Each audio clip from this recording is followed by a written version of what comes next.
మీపై కొన్ని ఆరోపణలు రావడం వాటికి సంబంధించి ఏంటి సార్ ఈ విధంగా నేను ఆరోపణలు వచ్చినప్పుడు నేను ప్రశ్న పెట్టాను. ఈరోజు వాస్తవంగా చావుకు కలిగిన కారణాల గురించి తెలుసుకోవాలి. కష్టం అకారణంగా ఎవరి మీద మాట్లాడడం అనేది అది మంచిది కాదు, ధర్మం కూడా. నేను మీడియాలో అదే చెప్పిన. అసలు ఆ బాబు ఒకవేళ నాకు గతంలో కానీ నామినేషన్ ప్రక్రియ కన్నా ముందు కానీ ఇప్పటి వరకు కానీ ఒక్కసారి ఆయన ఫోన్కి నాకు ఫోన్ వచ్చింటే లేదా నా ఫోన్కి ఆయన ఫోన్ పోయింటే అంత అలిగేసేది నేను బెదిరించాను అంటున్నారు కదా, పోయింటే లేదా నా 32 ఏళ్ళ రాజకీయ జీవితంలో నేను ఎవరైనా బెదిరించి ఉంటే రాజకీయాలలో నేను శిక్షకు అర్హుణ్ణి. ఫోన్ కాల్ పోయినా కూడా శిక్షకు అర్హుణ్ణి. నేనేమి మంత్రి అయినంత మాత్రాన చట్టానికి అతీతుడిని కాదు. కానీ రాజకీయ లబ్ధి కోసము చనిపోవడానికి గల కారణాలను వెతికి తీయకుండా, చనిపోయిన కుటుంబం గురించి ఆలోచన చేయకుండా వీడికించి పార్లమెంట్ వరకు మాట్లాడి ఏదో నేను తప్పు చేసినట్టు క్రియేట్ చేయడం అనేది ఎంతవరకు సమంజసమని గుర్తుపెట్టుకోవాల్సిన అవసరం ఉంది. వాళ్ళంతా ఒకటే కుటుంబం సంబంధించినటువంటి వ్యక్తులు. ఎస్టీ రిజర్వ్ వచ్చింది కాబట్టి మక్తల్ మున్సిపాలిటీలో వార్డ్ 6లో మహాదేవకు చనిపోయాడు.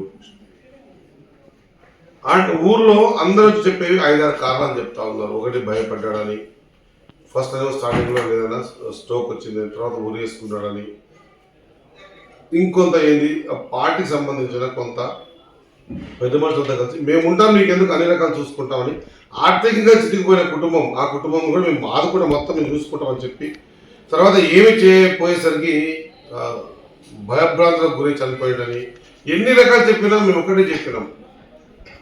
ఎఫ్ఐఆర్ అయింది, పోస్ట్ మార్టం అవుతుంది, సారీ అండి అవుతుంది. అయిన తర్వాత ఖచ్చితంగా నిజాలు బయటకు వస్తాయి. వచ్చినప్పుడు కారణం ఒకవేళ ఏ చిన్న 0.001% కారణం నేను అని తెలిస్తే నేను మీడియా ముందర చెప్తా ఉన్నా దేనికైనా సిద్ధమే. నా జీవితంలో ఒకరిని ఇబ్బంది పెట్టే జీవితం గడపలేదు, నేను గడపను కూడా. సాటి వ్యక్తి కింద పడితేనే చూసి తట్టుకోలేను, అటువంటిది ఒక వ్యక్తిని చంపడానికి కారణం అవుతానే అని వాళ్ళు క్రియేట్ చేయడం అనేది వాళ్ళ విఘ్నతకి వదిలేస్తా. ఎందుకు దీన్ని ఇంత హల్చల్ చేసి ఇంత చేసి లాస్ట్కి ఏమన్నారు, సొంత బిడ్డ కొడుకు ఏమన్నారు, ఇటు అందరి తప్పు. మా అమ్మ చెప్పింది కూడా కరెక్ట్ కాదు, మేము చెప్తా ఉన్నాం. నాకు తెలిసింది ఏంటంటే మేము చెప్తా ఉన్నాం మా నాన్న భయపడ్డాడు అని.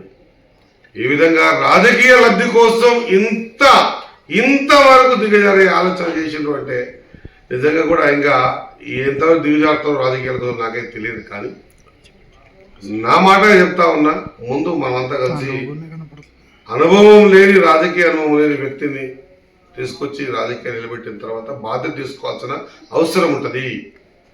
అంతేగాని అది ఎక్కడ మీరు ఆ డబ్బులు మీరు సంథింగ్ కొంత ఆర్థికంగా సాయం చేద్దాం అనుకున్నప్పుడు ఆర్థిక పైన సహాయము పూర్తి స్థాయిలో చేస్తామని కొంత ఏదో చేసి ఆ కొంత కూడా పూర్తి స్థాయిలో ఆయనకు చేరలేదు. ఆ చేరకపోయేసరికి నివ్వెరపోయి ఇదే ఇట్లా చేసిందని నేను భయపడ్డాడని చెప్పి చెప్తా ఉన్నాను. 100% బయటికి రానివ్వండి.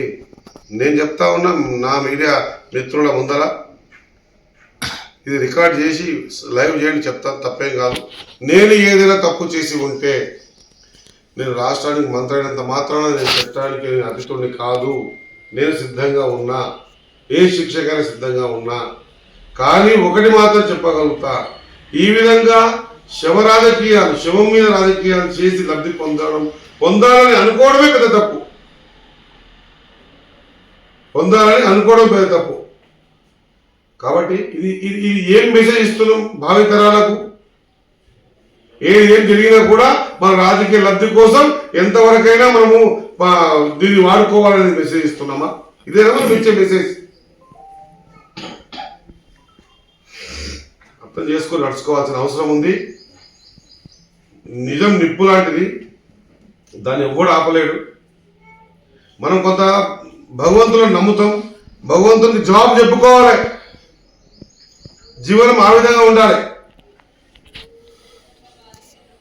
ఆ విధంగా ఉండి జీవితం గడిపితే సార్థకతమైన జీవితం అవుతుంది.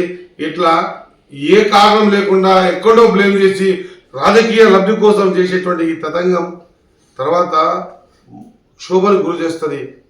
అది గురి చేసినప్పుడు మీకు అప్పుడు తెలుస్తుంది ఆ బాధ అనేది.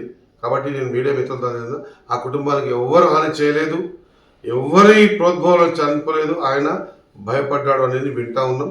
అది కూడా నేను కాన్ఫామ్గా చెప్పడం లేదు. లీగల్గా చట్టం తను చేస్తూ ఉంది.